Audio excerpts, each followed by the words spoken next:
আসসালামু আলাইকুম। সবাই কেমন আছেন? আজ দেখাবো নাগা চিকেন চাপ। তার জন্য চিকেনগুলো খুব ভালোভাবে থেতলে নিলাম। ব্লেন্ড করা বোম্বাই মরিচ, টক দই এবং তার সাথে ছিল 2টা রসুন একসাথে ব্লেন্ড করে ওটা দিয়ে দিলাম। 2 চামচ হলুদের গুঁড়া, পরিমাণ মতন লবণ,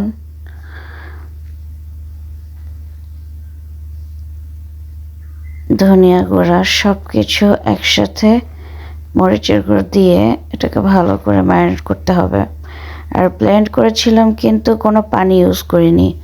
ব্লেন্ড করার মধ্যে পুরোটা সরিষার তেল দিয়ে নিয়েছি। এটা সবচেয়ে ইম্পর্ট্যান্ট চিকেন চাপের জন্য। দিয়ে দিলাম সরিষা বাটা, আদা বাটা। আদা বাটাটা একটু বেশি দিতে হবে, আদারওয়াইজ স্মেলটা চলে আসবে। চিকেনের যে স্মেল, ওই স্মেলটা যেন না আসে, এজন্যই আদা বাটাটা বেশি দিতে হবে। সামান্য পরিমাণ পেঁয়াজ বাটা দিয়েছি। পেঁয়াজ বাটাটা কেউ দেয় কেউ দেয় না, বাট আমি দিয়েছি।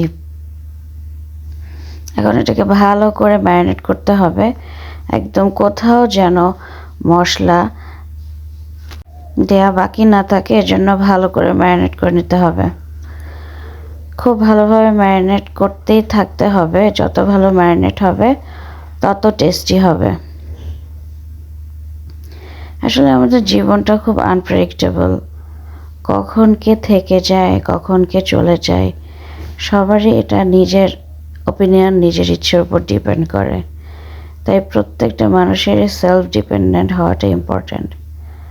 কারণ মানুষ শুধু ততটুকু সময় আপনার সাথে থাকবে, ভালোবাসি বলবে, যতটুকু সময় সে নিজে বেটার ফিল করবে। এজন্যই মনে হয় বলা হয় মানুষ পাখির চেয়েও ভয়ানক। পাখি তো তার নির ছেড়ে কোথাও যায় না, কিন্তু পাখি যে ভয়ানক মানুষ, তার নির প্রয়োজন হয় না। সে যখন যাকে ভালো লাগে, যে জায়গায় ভালো লাগে সেখানেই চলে যায়। কারণ তখন মানুষের বিবেক শক্তি যে আছে, মানুষ সৃষ্টির শ্রেষ্ঠ জীব, এটা আর মানুষ ফিল করে না। এনিওয়েজ, আমার ম্যারিনেট করা কমপ্লিট। এখন আমি এটাকে ভালোভাবে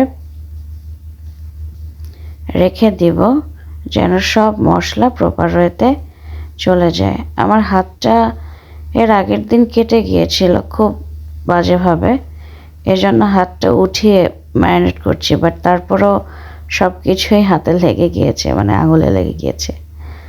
এখন ভালোভাবে সবগুলো বক্সের মধ্যে রেখে দিচ্ছি এবং যে মশলাটা আছে ওটাও দিয়ে দিচ্ছি, কারণ এই মশলাটাই মেন। যখন আমি এটাকে রেখে দিব তখন এই মশলাগুলো প্রতিটা চিকেনের মধ্যে প্রপার ওয়েতে চলে যাবে এবং খেতে অনেক বেশি টেস্টি হবে। আর যখন আমি এটাকে ফ্রাই করব তখন কিন্তু আবারও আমি সরিষার তেল দিয়ে নিব এবং ভালোভাবে ওটাকে আবার মেখে নিব। এই যে আমার সম্পূর্ণভাবে চিকেন চাপ রেডি। সাথে সামান্য পরিমাণ একটু ময়দা দিয়েছিলাম। ময়দাটা স্কিপ করা যায়, বাট আমি দিয়েছিলাম যে টেস্টটা কীরকম হয় দেখার জন্য। এই যে কিছু পেঁয়াজ ভেজে নিচ্ছি ওই মশলার মধ্যে। আমার চিকেন চাপ রেডি। Thank you everyone.